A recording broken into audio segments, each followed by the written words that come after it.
Hello, everybody. It's Tom Dotan here, bringing you their latest episode of the Newcomer Podcast, joined by Eric Newcomer of Newcomer and Madeline Renbarger of Newcomer. Welcome, everybody. How you guys doing? You love that. I'll never stop. I asked Tom if he wanted to change the podcast name. He said no. It's a brand. It's a big giant N. Well, I'm just a contractor, so I'm actually a free radical here. You guys are deep in the swamp of Newcomer. Speaking of the swamp, Madeline, you just returned from the swamp. I was talking to you yesterday. You were at a defense tech conference, Hill and Valley. Why is it called Hill and Valley?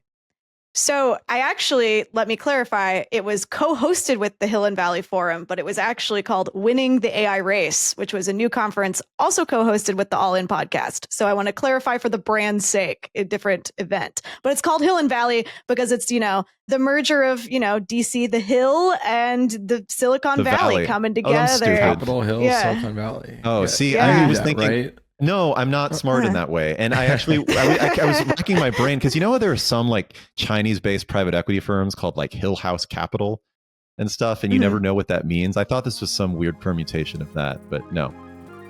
This podcast is supported by Google.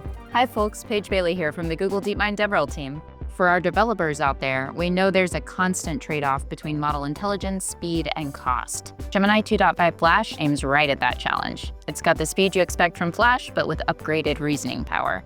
And crucially, we've added controls, like setting thinking budgets, so you can decide how much reasoning to apply, optimizing for latency and costs. So try out Gemini 2.5 Flash at aistudio.google.com and let us know what you build. Tell me. So, and you just found out at some point as you were there, like, shit, I'm at an all-in conference. Yeah, so it was advertised as being co-hosted by All In, but what I did not realize getting into it is that the onstage programming was a 5-hour live All In podcast where the All In guys... Oh my God, I didn't even realize that. Yes, the All In guys were on stage with all of these tech leaders and Trump administration officials just kind of running through Trump's new AI policy and reacting to it and chumming it up and hanging out on a couch. That was the general vibe. There also was, the classic networking section outside where you could talk with founders and investors that attended. Oh my God. So we're going to have a whole future media segment of this show, I guess. Oh man, I didn't realize that piece of it. Or I guess we have to make like Cerebral Valley a live podcast, like a 5-hour podcast now. Like if that's the bar. People just want like filibustering. But anyway. Well, it's kind of funny to me that, not to start off with the all-in guys, because really the less about them, the better we say. But like, they played a huge part in, the Trump, the tech MAGA movement. And obviously David Sachs is part of the administration now. But this seems to be like the most fullest expression of like their Trump ties, right? This is like the first time that they've done like a conference around the fact that they are like deeply embedded in the administration. I mean, David Sachs is working for them at this point. Like they've had conferences. I don't know. If anything, I feel like some of the sex appeal and freshness of it all is going away. It's like they've done conferences. Trump's there while the Epstein files are dropping. It's like it feels a little bit like, I don't know, state TV to me, where they're like on the team setting it up. Did they bring? I assume Epstein did not come up at all on stage, right? Eric Epstein did not come up on stage. But they're media figures on some level. Like what media figure? Even conservative media figures can't stop talking about Epstein because it's such a good story. And so I think the fact that All In would have a conference and not talk about like the biggest elephant in the room. We learned that day that the attorney general had told Trump that he was in the Epstein files and they don't bring it up. It's just that is the smoking gun that All In is in no sense media, but they're not just not media. They are not working on the behalf of their audience, right? If you're working on the behalf of your audience, I don't even want to say I'm a journalist anymore. My whole thing has been like, I'm a creator that wants to exceed expectations, but at least I know that I am working for my audience and the readers. And if they had an obvious question, I had someone up on stage, I didn't answer it, they should make fun of us, and All In is working for their subjects and not for their listeners, whether their listeners want to acknowledge that or not. And I think this event was sort of the capstone of that sort of capture. Well, I feel like their listeners and their audience and, I feel like it's kind of merging into one, right? Like if this is the culmination of, All In post having Trump on the podcast, they talked a lot about how, they saw the light after he was such a great guest on the show to then, be parts of the administration. Well, Trump literally thanked even Jason. Even, as we know, Jason Calacanis. I say even. Thank you, Jason. All right. In classic fashion, we couldn't hold off on takes for long, so I've already given you a rant without even laying the groundwork. But Madeline, can you give us sort of a little bit of the overview of the day? Yes, so spearheaded by the All In guys. Trump was obviously the draw. You did the quick trip to DC from New York, train there, train back, same day. What was on the ground? Who talked? Just give us sort of a couple bullet points on what it was like. For sure. It was definitely, I think, compared to past Hill and Valley forums, which I've covered, much more emphasis on government officials. There were, Chris Power from Hadrian, who just raised a big amount of money, gave a presentation on stage about how they're going to, build up AI factories. And Jensen, of course, was on stage with the All In guys talking, thanking President Trump for accelerating AI and talking about all of the great jobs that AI buildup is going to create. However, most of the people on stage were predominantly administration officials. So it felt a lot more like, here we are, it's DC, we're coming on tech-friendly media to talk about all the great stuff we are doing for you, the tech audience. And this was literally like an announcement, right? I mean, they literally published Winning the Race, America's AI Action Plan, like right around this. It was the same day, about an hour before the event kicked off. And Davis X is the AI czar, bringing his in-house media and basically like, but that's just smart event planning. That's just called synergistic thinking. Right. Democrats need to get their shit together. Have friendly softball questions from in-house media, I just meant like having an announcement. You want news to break on the day of your conference. You get people talking. I mean, good on them. That actually sounds like a very traditional media playbook. And it seems to me like they're really in the pocket of traditional media now. Yeah. What I heard, Madeline was saying that all the reporters were cast off to the balcony, couldn't even hear the talks. As a member of the new media, Madeline, how are you treated? As a member of the new media, I felt like I should have been treated a little better since we're, not the lamestream media over here at Newcomer.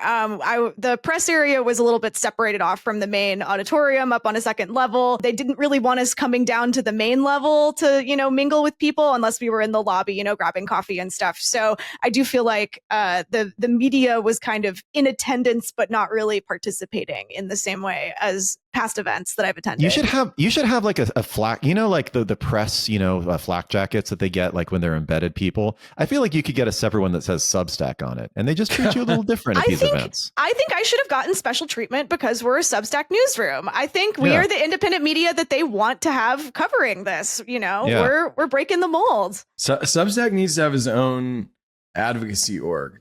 Just like there's like the White House Correspondents Association, the Substack should have sort of a centralized, like, you can't treat our people like that. But okay, I know it's Trump and like it's mostly optics and he says a bunch of insane shit. He talked about like maybe we should break up NVIDIA, and then somebody explained why that would be a terrible idea given NVIDIA is like the heart of everything we're doing. But so there was lots of insane Trump shit, and we can talk a little bit about like, his demeanor, but the substance, please. Just just the substance, just quickly.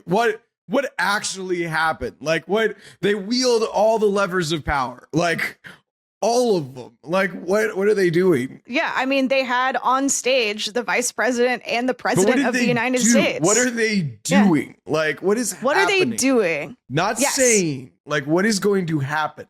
The key thing that is going to happen per the executive orders is that environmental regulation is going to be pulled back so that this data center buildup will be easier to do. Fuck the environment, build AI, get energy ready. Let's go. Yeah. It was very build, baby, build. Instead of drill, baby, drill, there was build, baby, build. That was the vibe inside the room. Clear regulation, clear cut regulation so AI can like dominate, and we're going to have this energy crisis. So we need to light every like dead dinosaur that we got left on the planet on fire. Sure, the abundance guys are shedding a tear of joy in the midst of all of that, so we can find some common ground. Yeah, it's pretty abundant. We're gonna have AI abundance. Step 2, the second executive order, really touched mostly on around exporting AI to make sure that American AI can be exported. So that's the plug to Jensen.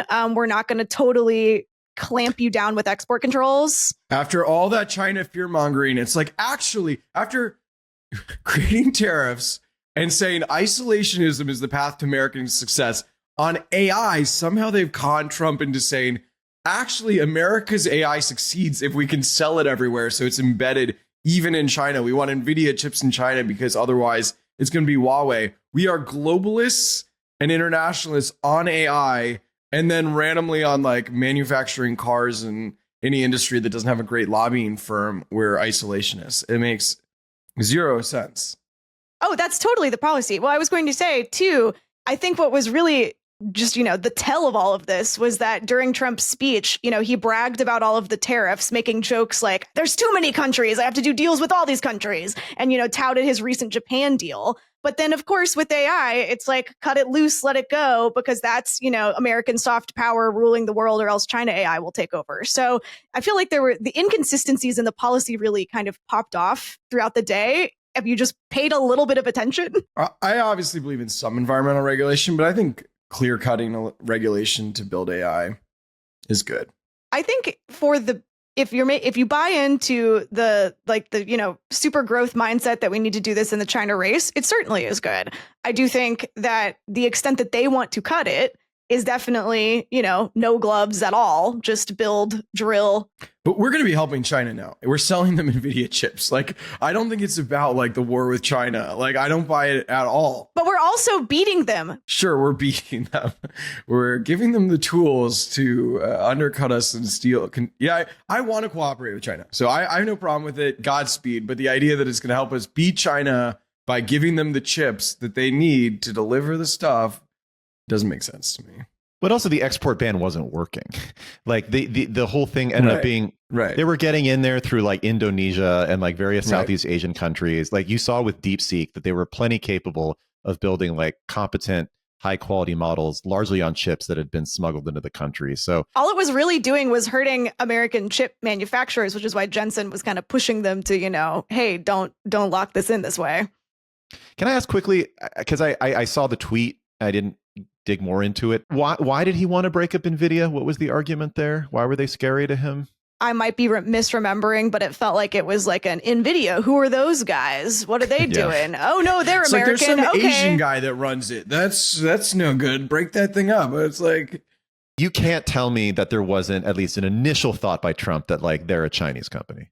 Right. No, literally. He kind of joked about it on company. stage. Yeah. He more or less implied that in his little NVIDIA riff he was doing in the speech. Like, so there's this AI action plan, but then there were also executive orders about AI. The most disturbing of which, to me, was this order that says if you're a government contractor, you have to have unbiased AI. And they specifically talk about DEI and transgenderism. And it's just like, the idea of unbiased is incoherent. And then in the same executive order, you're basically saying what you can't talk about. So it's like inserting bias. I don't know. I find that deeply troubling. The last thing I'll say on this, one of my more viral tweets, I said, no atheists in a foxhole, no libertarians in a bank run, when David Sachs was like begging for SVB to get a bailout. And now it's like, there are no free marketers in government. It's like as soon as David Sachs touches the government, they're putting out executive orders saying, let's regulate AI so that you can't explain transgenderism to people. Well, it's always just the point of, the free speech for me and not for thee. We saw this with the social media wars, right? Like this felt like kind of social media part 2, where Zuckerberg caved and, got rid of community notes and Meta and all of this stuff to, get close to Trump and buddy with the administration. And so by just declaring that for AI companies to work with the government in any way, especially with all these DoD contracts on the line, they have to, remove bias, just like, that just means that they have to censor certain topics because the training data is already in there. Like, what do they want them to do? And of course, which AI company has seemed the most biased so far? You're talking about the one that has written into its like prompts that like, what would Elon say on this topic? Right. The one that literally talks in first person sometimes as the owner and searches like, what's the guy who owns me think before I answer this? Well, I also love the idea of like, a contractor having to explain to whatever, the DoD or any other organization that's going to sign a huge, trying to get like a huge RFP for the different language models. Like, sir, we have found the most unbiased of all of the chatbots that are out there. Side point, it is Mecha Hitler. So you will have to work through that. But yes, as we ran through it, the most unbiased one happens to also give specific instructions on how to attack Will Stancil in the night. But it is the least woke. So that is the one we're going to have to choose based on the EO. Yeah, it is just the hypocrisy of, bias just meaning different from Trump's positions on issues. Like that is, if we're just classically going back to that, it's just the greatest hits of that again. We're just putting that in executive order. And I just am curious to see how companies respond to it, because working with the federal government has proven to be very lucrative for a lot of these companies so far. So I don't know what's going to happen. Well, we also saw, like in Trump 1, like vendettas being used as a way to hand out contracts or stop other companies from getting contracts. It was like fairly standard procedure. Like Amazon, AWS lost their shit after the Pentagon gave a contract to Azure and to Google over AWS because of, Trump's anger at Bezos and Amazon and the Washington Post. And so, yeah, no, I'm just saying, like, there's real reason for these people to like play up at, curry favor and like be as sycophantic as possible to Trump. Because, oh my God. Yeah. Didn't Jensen literally say America's going to win in AI because of Trump or something? America's unique advantage that no country possibly have is President Trump. There are a lot of compromises I wouldn't want to make as a public company CEO. Like, I don't know, but like Trump, you're a genius. Like everything through you. It's like, it's such a low hanging way to curry favor that I can see why it's so tempting. And Jensen smartly, got his export controls overturned. So it was a good play. His approval ratings, and Tom, you were making this point before the show, they are bad. Like somehow, like, until we have the midterms, I feel like the culture, if this were like a normal president with approval ratings this bad, people would like start to not taking him seriously. But I think it's because the Republicans would get primaried anyway that they have to be so lockstep. I don't know. Yeah. Tom, what's your observation on the approval Well, I think we've situation? talked about this a couple times on the show, like, the bald face sycophancy of the tech, MAGA right, whatever you want to call it, toward Trump at one point seemed fairly prescient, right? If you were, I don't want to talk about Sean McGuire again, but if you were one of those people that were backing Trump during the 2024 election, you looked really smart. Like you looked way ahead. Well, I would say to this point, Tom, the Hill and Valley Forum leaders who, put on this summit in the first place with Jacob Hellberg, kind of spearheading this with Delia and Christian Garrett, they have, hold the anchors of powers in some way. And, Hellberg is going to be appointed this has in always the been the case administration. for Republicans. If you were willing to be the one smart person around a Republican, you could like fucking ascend to the top immediately. It's like, it's a vacuum. It's the easiest hack. It's like many fucking lawyers do that. That's under the assumption that being smart helps you as a Republican, which I don't really think it does. I mean, but they always want that. I don't think to dominate. I mean, you see, you can still lose. I think Josh Hawley can tell you the story that being quote unquote smart doesn't necessarily make you the popular guy or the most powerful person in the party. But, like Sam Altman is an interesting case with that because he, lifelong Democrat, is as public about hating Trump as almost anyone in tech. After he gets elected, I mean, he makes, as a source told me like not too long ago, he made a determination like midway through the campaign, 24, Trump's going to win. I need to start getting closer to him. And he starts doing that. And then he tweets out, I misunderstood you, Trump. Everything I thought, was, intermediated by a biased media and all this bullshit that everyone has to say in order to make themselves feel, close to Trump. So, but that all seemed very smart. And now, like I was talking about, 37% approval ratings. It's as low as it's ever been for him. It's not as low as it got during Trump 1, but like he is not a popular president. And so when you see, and it's not, I don't know if it's going to get better or not, but it's unlikely to turn around in a major way.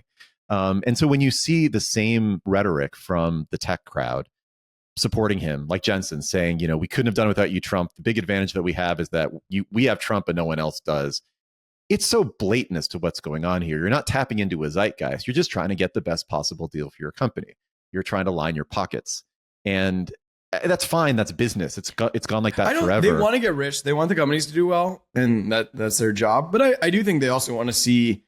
They think AI is like a bigger force than honestly like the U.S. government, and like the U.S. government has a lot of power. But it's like we need to suck up to Trump, and he's gonna like clear cut the government and say we can do whatever we want to power the data centers we need to build God. Like that's what they want.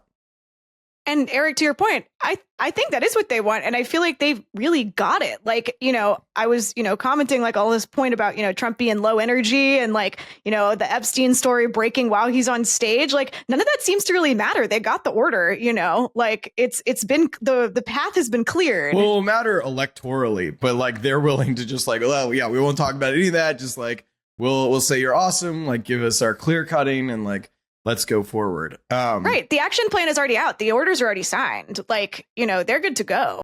Yeah, and they don't really need a Congress to support any of these things anyway. So they might as well build as quickly as they can until Trump, completely loses his ability to do any of the things that they want. Because I guess you can always sign EOs.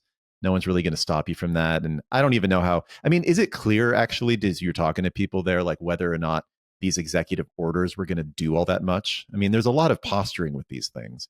You're not actually changing that many rules. You're not signing things into law. You're not getting rid of active restrictions. Well, here. I mean, this, we're poking around. Like a theme of this administration is like, who cares what appropriators said this money was for? Like, we'll do whatever we want. And so there is a degree to which if the administration is willing to say they want something and they're willing to bend all the rules about using money appropriated by Congress however they want, this is a time where executive orders are more powerful than ever if they can navigate the bureaucracy. What stood out to you among the EOs that you think is going to be the most important? Because I have some thoughts, but I'm curious as you were there, like what mattered to you? What stood out to me, there's something that stood out from, us as reporters' standpoint that could shape the form of AI, which I do think the, removing government contracts unless your AI isn't woke or whatever point will have impacts on how this AI forms in the future. But I think from the business standpoint, streamlining regulations and gutting climate rules to, do this massive buildup, I think will be the most consequential for the AI industry. What do you think, Tom? Yeah, just back on like the, government contracts for AI. We've seen a bunch of the big companies, the big labs and model makers sign, multi-$100 million deals with the government recently. Like I saw XAI got a big contract, which is interesting. OpenAI got one as well. So we're like at the beginning stages of like actual tangible contracts between these companies and the government. I do want to say as a point, it does often get misreported that like OpenAI signed a $200 million contract with the DoD. That's not quite right. They signed like a $5 million, like basically exploratory contract with the potential of it getting up to $200 million. So people should not report it as like $200 million is going directly into OpenAI as like some sort of government enterprise contract deal. It's a little different than these things typically get reported. But the one part that stuck out to me, and again, I don't know how much this is going to matter in the large scheme of things, is the fact that, and I think Trump mentioned this in his speech, that AI models should be given clearance to train on copyrighted materials.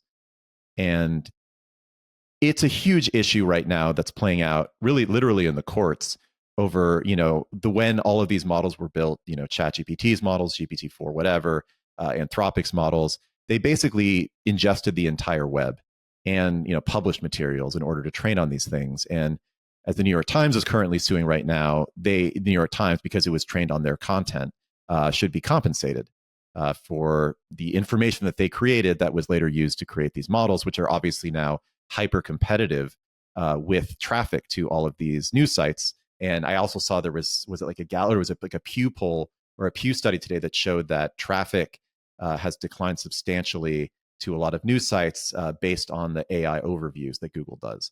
And so kind of like the doomsday scenario that every news organization was thinking about with the rise of AI and like summarization of articles may be upon us because people are more willing to read an AI summary of copyrighted material than go to the article.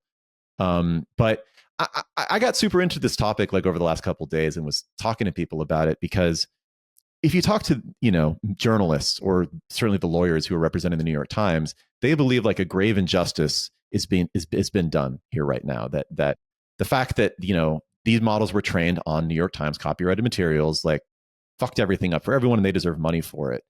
And so far, most of these lawsuits have lost.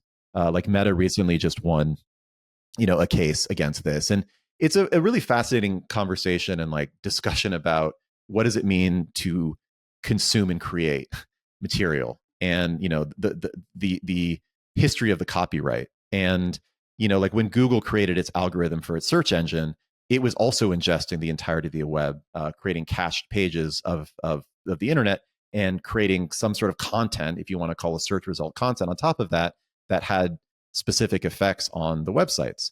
And we are seeing now, basically, again, this doomsday scenario play out where it is competitive to a degree with the original content, whether or not they were legally allowed to do it. And I mean, if we want to get into a debate about it, I'm down to, but like my stance as I spend more time on it is like, yeah, I do believe they are legally allowed to do it. And it comes down to this question, and I think Trump kind of touched on it. Well, yeah, I was going to say, can I say, yeah, and when he was on stage, Trump kind of did a little, when he went off script, he did a little riff about this. You can't be expected to have a successful AI program when every single article, book, or anything else that you've read or studied, you're supposed to pay for. Gee, I read a book, I'm supposed to pay somebody. And, we appreciate that, but you just can't do it because it's not doable. And if you're going to try and do that, you're not going to have a successful program. I think most of the people in the room know what I mean. When a person reads a book or an article, you've gained great knowledge. That does not mean that you're violating copyright laws or have to make deals with every content provider. And that's a big thing that you're working on right now, I know, but you just can't do it. China's not doing it. And if you're going to be beating China, and right now we're leading China very substantially in AI, very, very substantially, and nobody's seen the amount of work that's going to be bursting upon the scene. But you have to be able to play by the same set of rules. So when you have something, when you read something, and when it goes into this vast intelligence machine, we'll call it, you cannot expect to every single time say, oh, let's pay this one that much, let's pay this one. It just doesn't work that way. Of course, you can't copy or plagiarize an article, but if you read an article and learn from it, we have to allow AI to use that pool of knowledge without going through the complexity of contract negotiations, of which there would be thousands for every time we use AI. He kind of touched on the point, himself in a way that I felt like was honestly kind of hard to go up against. How do paywalls play into this?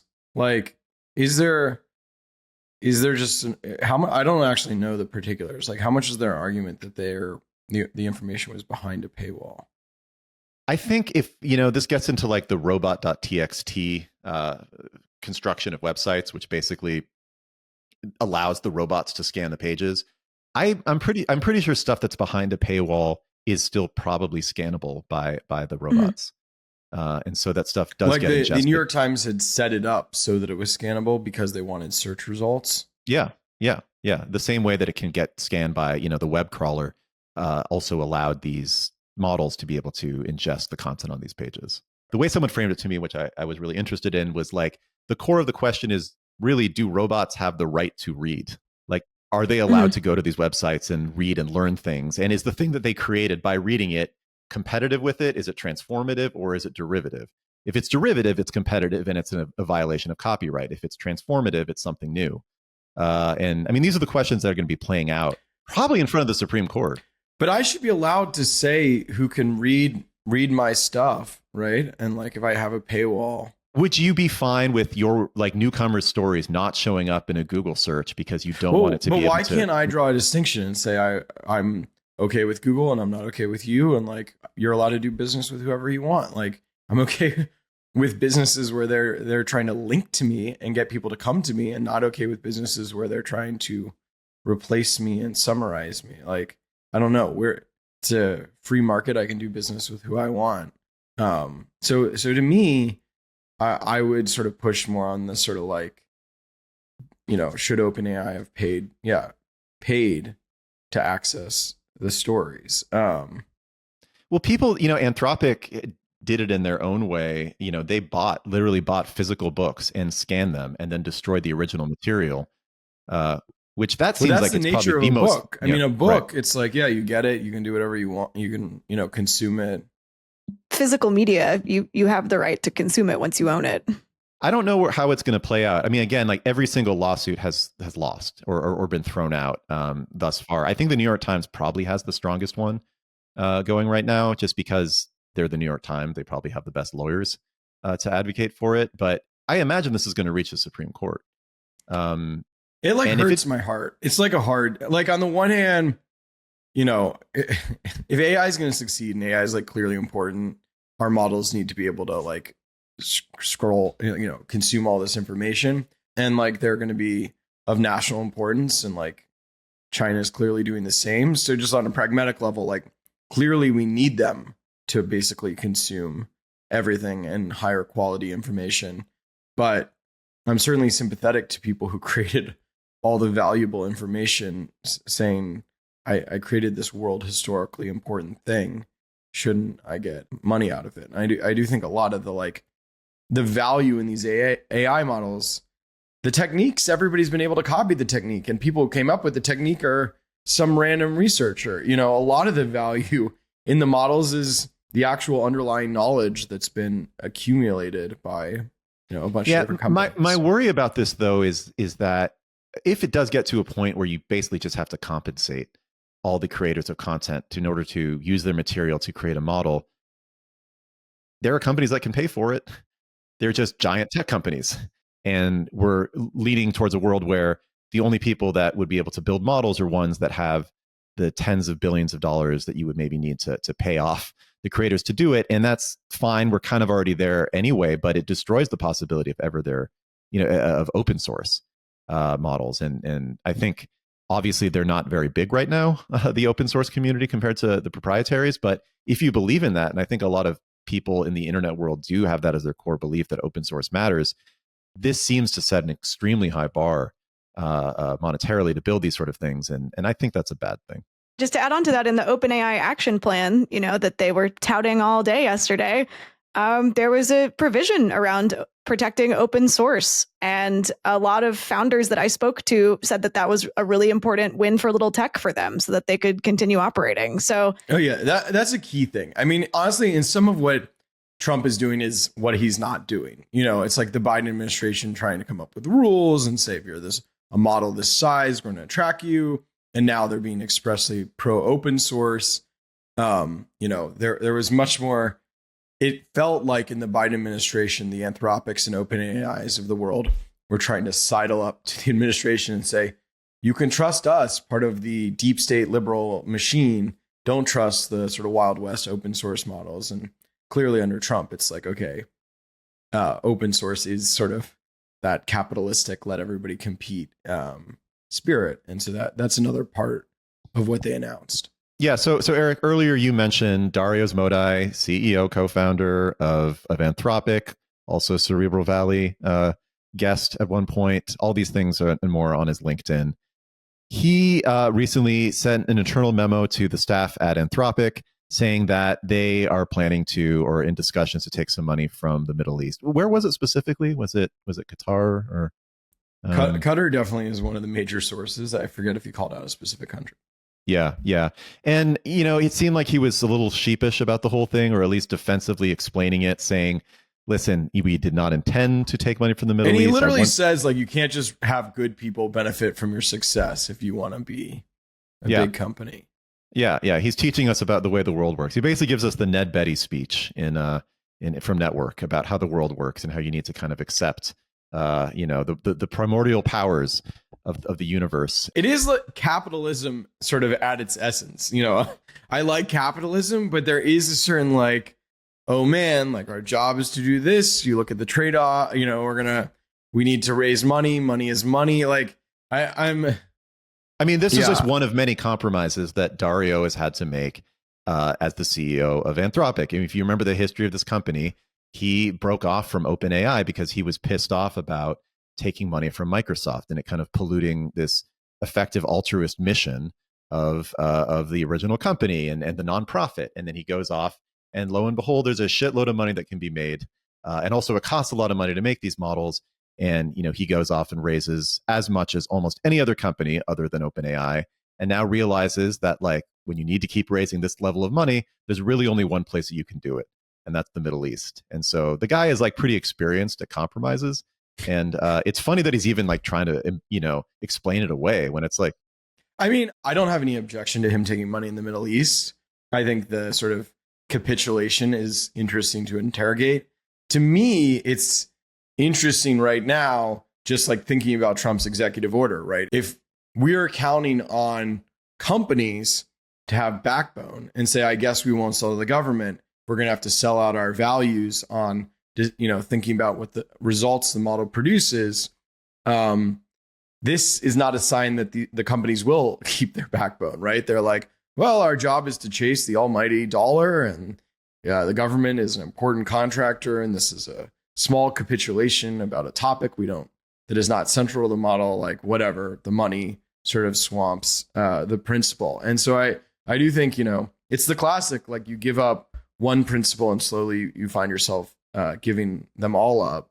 And I don't think this is necessarily the line that Anthropic needs to hold on to. And I still generally trust them as a moral decision maker, but it's small capitulations on the way to giving up your morality. It feels like that was kind of the long arc of OpenAI, right? Like, as an AI that is benevolent to mankind. And then, there were moral conflicts between this. But OpenAI was always run by one of the most power hungry men alive. So I don't know, that's less surprise. They started as a nonprofit, but Sam was always extremely ambitious, and that's sort of the through line of OpenAI. That's very fair. That's a good point. But all this just to say, I'm saying even the effective altruist AI company goes the way of capitalist enterprise. So. Right. Yeah, and listen, like if there are going to be paying customers that want to buy the ability to make biological weapons with your AI, do you want to win or not? Like they probably pay really well. Yeah, like and that always is the thing, by the way. I've noticed that there's like fears about the usage of large language models to make bioweapons. And, to date, Dario remains against using his technology to do that. But listen, when you make one compromise, you make a lot of compromises. Well, I was going to say there's always that fear on the bioweapons, but the qualms around other weapons and, partnering with the Defense Department, those are gone. So yeah, it's just the bioweapons. I'm interested in the value of a corporate morals and strategy as to, is it about recruitment? Is it about winning over business, or is it about just sleeping at night? Well, Anthropic has always had this position that on AI safety, they would create a race to the top. And you could argue that there's some truth to this. Like the idea was, we'll have scruples, and therefore engineers with scruples will come here, and that will create pressure on other companies to have scruples themselves. And I do think we've seen way fewer defections from Anthropic than we've seen at OpenAI. On the other hand, I don't think Meta is shouting about its scruples. It's shouting about the power of the American dollar. And so I don't know that Anthropic's race to the top is necessarily trickling out to the rest of the AI industry. But I do think it's had this sort of view that having sort of principles about we're really going to test these models and we're going to have robust safety would help it win, because it would attract, these AI engineers are getting paid more money than they could ever use. So to some degree, they are the type of people that will decide where they work based on other things besides just money. And, having sort of principles is one of them. I mean, that's the missionary versus mercenary breakdown. And it was funny for Sam to be the one to kind of put that into, the conversation, into the discourse. I mean, he's a missionary, but it feels so ambitious. It's like I want to be the God King of, AI. Well, if you're a missionary surrounded by mercenaries too, like you can, I don't know how much longer that's going to last for you. If it's really ultimately a mercenary world about attracting talent. And I think everyone does really have a number. Whatever. I don't want to go deep into like the talent wars again, but I mean, you've talked to some of these people. Yeah, well, I think everyone has a number. I don't understand the psychology of the person who's like, I make $10 million in 4 years. Like now I need to make 75 or whatever. I guess that person is distant from me. What is the thing that they want? Well, I think it's just the human impulse of like, I make $10 million and this guy who's as talented as I am, or maybe even less talented I am, is making 75 million. Like, fuck you. Like, why do you get a third house? Like that doesn't sit well with me. So I'm going Like if that fucking money's out there, I would be stupid not to take it. I think that's a much more powerful argument to these and people. you start looking at all the different like marble countertops that you could get, and you're like, well, it adds up. There's always a place to spend the money. That's never the issue. All right. Anyway, good luck, Dario, with that Middle East money. We'll be watching for it. I hope they'll still invest. Like they read this memo where they're like, yeah, it's distasteful, but we'll do it. Right. We're about to take money from some of the most disgusting people in the world. This is gonna be the worst of both worlds. They make the moral capitulation, then they don't get the money because they stuck their nose up at it. Yeah. Well, capitalism runs both ways too. Like they want to invest in these things because they want to make money as well. So you're right. Yeah. That like ruthlessness will win. Yeah. All right. That about does it for us this week. Thanks so much for listening, and we will catch you back here next week. Subscribe to newcomer.co. We'll see you next week.